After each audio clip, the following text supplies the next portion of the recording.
नमस्कार मंडळी, कसे आहात? ॲस्पायरंट शीतल या यूट्यूब चॅनलमध्ये मी शीतल आपले खूप खूप स्वागत करते आहे. सगळ्यांना श्री स्वामी समर्थ. तर आता नवीन वर्ष थोड्याच दिवसांमध्ये चालू होणार आहे, म्हणजे 2024. तर 2024मध्ये सगळ्यात पहिला येणारा सण म्हणजे सगळ्यांचा आवडता सण म्हणजे मकर संक्रांत. येस, मकर संक्रांत आल्यानंतर आपल्याला सगळ्यांना तिळगुळ आठवतं. त्याच्यानंतर आपल्याला पतंग, सुगड, वाण, हळदी कुंकू, त्याच्यानंतर हलव्याचे दागिने, बोरन्हाण मुलांचं, या सगळ्या गोष्टी या महिन्यामध्ये केल्या जातात. म्हणजे जेव्हा संक्रांत होते तेव्हा आणि तेव्हापासून रथसप्तमीपर्यंत. तर हो, मकर संक्रांत हा म्हणजे आपल्या देशामध्ये जेव्हा नवीन वर्ष सुरू होतं त्यानंतर मकर संक्रांत हे जानेवारी महिन्यामध्ये आपण साजरी करत असतो. म्हणजे सूर्य हा मकर राशीत प्रवेश करत असतो तेव्हापासून उत्तरायण चालू होतं आणि तेव्हा आपण मकर संक्रांत साजरी करत असतो. दरवर्षी 14 जानेवारीला मकर संक्रांत साजरी केली जाते. पण आता आज आपल्याला या व्हिडिओमधून जाणून घ्यायचं आहे की 2024ची मकर संक्रांत केव्हा आहे, कशावर आहे, त्या मकर संक्रांतीला आपल्याला काय करायचं आहे, काय करायचं नाही आहे, तिने कोणतं वस्त्र नेसलेलं आहे, तिने काय घातलेलं आहे, या सगळ्या गोष्टी आपण या व्हिडिओमध्ये आज बघणार आहोत. तर हो, हा व्हिडिओ खूप इंटरेस्टिंग असणार आहे, त्याच्यामुळे तुम्ही शेवटपर्यंत नक्की बघा. तर आज आपण मकर संक्रांत कशावर आहे, कशावर आलेली आहे, कारण या सगळ्या गोष्टींना खूप महत्त्व असतं. प्रत्येक जण बघत असतं, प्रत्येक लेडी सुवासिनी बघत असते की या वर्षाची मकर संक्रांत कशावर आहे. तर या वर्षाची मकर संक्रांत कधी येणार आहे ते आधी आपण बघूया. तर या वर्षाची मकर संक्रांतीचा दिवस आहे 15 जानेवारी. सकाळी सूर्योदयापासून संध्याकाळी सूर्यास्तापर्यंत मकर संक्रांतीचा शुभ मुहूर्त आहे. त्याच्यामुळे यावर्षी पण मकर संक्रांत ही 15 जानेवारीला आहे. त्याचबरोबर ती कशावर आलेली आहे, तर ती घोडा आहे, तिचं वाहन आहे. उपवाहन तिचं सिंह आहे आणि तिने काळं वस्त्र नेसलेलं आहे, तिने पिवळा टिळा लावलेला आहे, हातात तिच्या भाला आहे आणि ती वृद्ध आहे आणि खाली बसलेली आहे. तिने सोन्याचे दागिने घातलेले आहेत. तर या सगळ्यांचा अर्थ काय, तर तिने काळं वस्त्र नेसलेलं आहे म्हणजे आपल्याला यावेळेस मकर संक्रांतीला काळं वस्त्र घालायचं नाहीये. लक्षात ठेवा, आपण दरवेळेस संक्रांतीला काळं वस्त्र नेसतो. सगळ्यांची आता ती प्रथाच झालेली आहे की संक्रांतीला काळं साडी नेसायची. पण तसंही आपण शुभ तिथींवर काळ्या साड्या नेसत नसतो. आणि पण मकर संक्रांत ही शुभ तिथी आहे म्हणून आपल्याला, आणि यावेळेस संक्रांत ही काळी साडी नेसून आलेली आहे, त्याच्यामुळे आपल्याला अजिबात या संक्रांतीला काळी साडी नेसायची नाहीये. त्याचबरोबर तिच्या हातात भाला आहे, माथ्यावर पिवळा टिळा आहे, तिने सोन्याचे दागिने घातलेले आहे म्हणजे सोनं यावेळेस महाग होणार आहे. या सगळ्या गोष्टींचे अर्थ असतात. म्हणून आपण बघत असतो की संक्रांत कशावर आली आहे, तिने काय घातलेलं आहे, तिच्या सगळ्या गोष्टींचं निरीक्षण केलं जातं आणि मग पुढच्या गोष्टींचा आपण म्हणजे अंदाज बांधत असतो की पुढे आता कशाचे भाव किती असतील, काय आपल्याला करायचं आहे, काय आपल्याला करायचं नाही आहे. तर मकर संक्रांतीमुळे आपण काय करत असतो, मकर संक्रांतीच्या या दिवसांमध्ये सुवासिनी एकमेकींना वाण देत असतात. त्याचबरोबर हळदी कुंकवाला बोलवत असतात. तर वाण देणं हे खूप महत्त्वपूर्ण आहे. मकर संक्रांतीच्या दिवशी ज्या पण आपल्याकडे सुवासिनी आल्या त्यांना नक्की हळदी कुंकू लावा, वाण द्या. ते खूप चांगलं मानलं जातं, आपल्या घरी फलदायी मानलं जातं. त्याच्यामुळे आपल्या घरामध्ये लक्ष्मीची भरभराट असते, आर्थिक चणचण आपल्याला कधीच भासत नाही. म्हणून आलेल्या सुवासिनींना नक्की वाण द्या, हळदी कुंकू द्या. त्याचबरोबर हळदी कुंकू तर मकर संक्रांती चालू झाल्यापासून रथसप्तमीपर्यंत असते, तोपर्यंत आपण केव्हाही हळदी कुंकू करू शकतो. त्याचबरोबर सुगड पूजली जाते. सुगडमध्ये काय काय असतं, तर बोरं असतात, हरभरे असतात, त्याचबरोबर गाजर असतं, म्हणजे अशा अनेक गोष्टी मिक्स करून ते सुगड पूजले जातात. त्याचबरोबर मुलांचं बोरन्हाण केलं जातं ह्या महिन्यामध्ये. म्हणजे जेव्हा मकर संक्रांत सुरू होते तेव्हापासून रथसप्तमीपर्यंत बोरन्हाण केलं जातं. त्या बोरन्हाणमध्ये पण हरभरे, बोरं, ऊसाचे तुकडे, चॉकलेट अशा अनेक गोष्टी एकत्र करून मुलांच्या अंगावरून 5 सुवासिनी त्या मुलांच्या अंगावर टाकत असतात. म्हणजे मुलांना आपण आशीर्वाद देत असतो.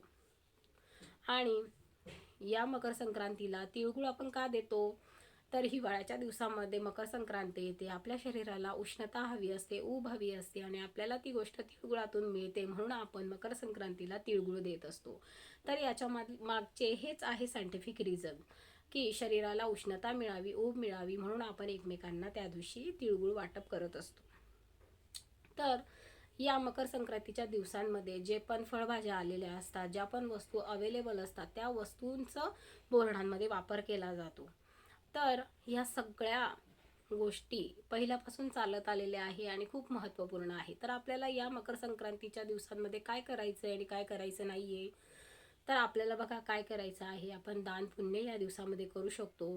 मंदिरात जा, दान करा, सेवा करा, तुम्ही गरिबांना मदत करा. अशा अनेक गोष्टी आपण करू शकतो. वस्त्रदान करू शकतो, धनदान करू शकतो, अन्नदान करू शकतो. वाण तर आपण देतोच स्त्रियांना. हळदी कुंकू करा, स्त्रियांनी स्त्रियांचं हळदी कुंकू करा. त्याचबरोबर वाणाचं दान द्या. अशा अनेक गोष्टी आपल्याला या मकर संक्रांतीच्या दरम्यान करायच्या असतात. त्या महिन्यामध्ये म्हणजे जानेवारी महिन्यात मकर संक्रांत सुरू झाल्यापासून हे करायचं असतं आपल्याला. त्याचबरोबर आपल्याला करायचं काही नाहीये, तर आपल्याला भांडायचं नाहीये, अपशब्द बोलायचं नाहीये, वाईट ऐकायचं नाहीये, वाईट गोष्टी कुठल्याच आपल्याला करायच्या नाहीये, वादविवाद घरात टाळायचे आहेत. म्हणजे बघा, वर्षाची सुरुवात हा पहिला सण असतो आणि आपण जर तेव्हा असं काही अभद्र गोष्टी केल्या तर आपल्याला कदाचित पुढचं जे वर्ष येतं ते आपलं अशांतीदायक जाऊ शकतं. तर संक्रांत सण हा का आपण साजरा करतो, तर संक्रांत देवीने जन्म घेऊन शंकासुराचा वध केला होता. त्याचबरोबर तर किंक्रांती देवीने किंक्रासुराचा वध केला होता. अशा प्रकारे संक्रांत आपण म्हणून साजरी करत असतो. संक्रांतीच्या दिवशी म्हणून आपण संक्रांत साजरी करत असतो. तर अशा प्रकारे प्रत्येक गोष्टींमागे पौराणिक कथा आहेत आणि काही शास्त्रीय पण कारणं आहे, शास्त्रीय त्याच्या मागचे हेतू असतात. जुन्या काळापासून काही गोष्टी या चालत आलेल्या आहेत, त्यांच्या मागे खूप मोठी मोठी कारणं असतात. ते आपल्याला त्याचे सायंटिफिक रिझन्सही आहेत, पौराणिक कारणंही आहेत. या दोघंही गोष्टी एकत्र मिळून मग आपल्याला त्याचा अर्थ कळतो की हा भावपूर्ण अर्थ असतो प्रत्येक गोष्टीमागे. उगाच अशाच कोणते सण हे साजरे होत नसतात, त्याच्या मागे खूप सारी कारणं असतात. तर अशा प्रकारे आपल्याला वाण द्यायचं आहे, हळदी कुंकू करायचं आहे. त्याचबरोबर मकर संक्रांतीच्या दिवशी सकाळी लवकर उठून आपल्याला सगळं घर स्वच्छ करून व्यवस्थित रांगोळी वगैरे काढून आपल्या दारामध्ये, त्यानंतर आंघोळ करताना आपल्याला तीळ आपल्या पाण्यात, आंघोळीच्या पाण्यात तीळ टाकायचे आहे आणि मग आंघोळ करायची आहे. आणि किंवा तिळाचं उठणं करून आपल्या शरीराला चांगलं लावून चोळून आपल्याला आंघोळ करायची आहे. बघा, या दिवसांमध्ये स्किनही रुखरुखीत असते. जर तिळाचं उठणं करून लावलं तर आपली स्किनही मुलायम होते. त्याच्यामुळे आपल्याला या दिवशी तीळ पाण्यात टाकून आणि तीळ आपल्या अंगाला लावून आंघोळ करायची असते. तर लहान मुलांचं बोरनान हे 4-5 वर्षापर्यंत केलं जातं आणि 5 वर्षापर्यंत तरी लहान मुलांचं बोरनान हे मकर संक्रांतीच्या दिवसापासून रथसप्तमीपर्यंत केलं जातं.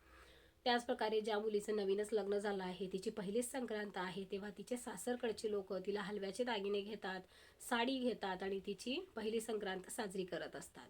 तर अशा प्रकारे या संक्रांतीला आपल्याकडे खूप सारं महत्त्व असतं. सौभाग्याचं लेण्याची देवाणघेवाण या दिवसांमध्ये केली जाते. आणि आपण आता बघतो की भरपूर साऱ्या लेडीज प्रत्येकाच्या घरी हळदी कुंकू ठेवलेलं असतं, वाणाच्या वस्तू वाटत असतात. फक्त एकच सांगते, वाणाच्या वस्तूंमध्ये प्लीज तुम्ही प्लास्टिकची भांडी अजिबात देऊ नका एकमेकांना. त्या व्यतिरिक्त तुम्ही मातीची, काचेची, इतर काही कापडाच्या वस्तू, अशा कोणत्याही गोष्टी तुम्ही एकमेकांना वाण म्हणून द्या. पण प्लास्टिकच्या वस्तू अजिबात तुम्ही देऊ नका, कारण की प्लास्टिकला नो प्लास्टिक म्हटलं म्हणजे त्याचा यूज आपल्याला कमीत कमी करायचा आहे. कारण आपण जितकं घेऊ तितकं त्याचं मार्केट वाढतं, म्हणून आपल्याला ते मार्केट कमी करायचं आहे. आणि या दिवसांमध्ये आपल्याला द्यायचं म्हणून काहीही देऊ नका. काही म्हणजे उपयोगाचं असेल तेच वस्तू वाण म्हणून द्या आणि ती वस्तू फक्त प्लास्टिक नको इतकं बघा.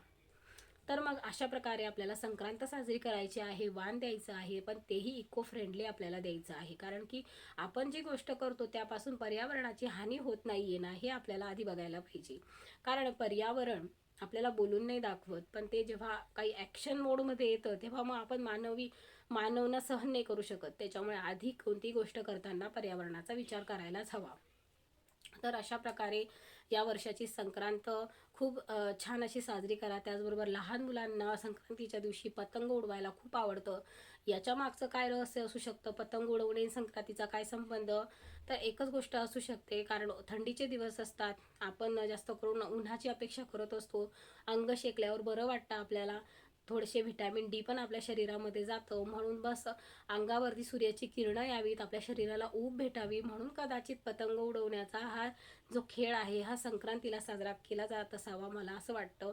तर तुम्हाला काय वाटतं मला कमेंट करून नक्की सांगा की पतंग का खेळलं जातं मकर संक्रांतीच्या वेळेस. तर मग अशा प्रकारे तुमच्याकडे मकर संक्रांत कशी साजरी केली जाते हेही मला कमेंट करून सांगा. तर आमच्याकडे तर अशा पद्धतीने करतात. बोरनान केलं जातं, सुवासिनींना वाण दिलं जातं, हळदी कुंकू दिलं जातं. त्याचबरोबर प्रत्येकाच्या घरी जाऊन आपण तिळगुळ वाटत असतो. तिळगुळ घ्या गोड गोड बोला असं आपण म्हणत असतो. तर अशा प्रकारे आमच्याकडे संक्रांत साजरी केली जाते. आणि वर्षातला पहिलाच सण असल्यामुळे खूप छान वाटतं. त्याच्यानंतर खूप साऱ्या सणांना ब्रेक पडतो, म्हणून हा सण सगळेजण छान पद्धतीने साजरे करतात. आणि मग नंतर खूप गॅप झाल्यानंतर होळी, मग इतर गोष्टी येत असतात. तर आय होप हा व्हिडिओ तुम्हाला युजफुल ठरेल. तुम्हाला याच्यातनं भरपूर काही माहिती मिळाली असेलच अशी मी अपेक्षा व्यक्त करते. आणि तुम्हाला आवडला तर ह्या व्हिडिओला नक्की लाईक करा, शेअर करा आणि जास्तीत जास्त सबस्क्राईब करा. तर पुन्हा एकदा भेटू अशाच नवीन आणि छान इन्फॉर्मेटिव्ह व्हिडिओसोबत. तोपर्यंत श्री स्वामी समर्थ.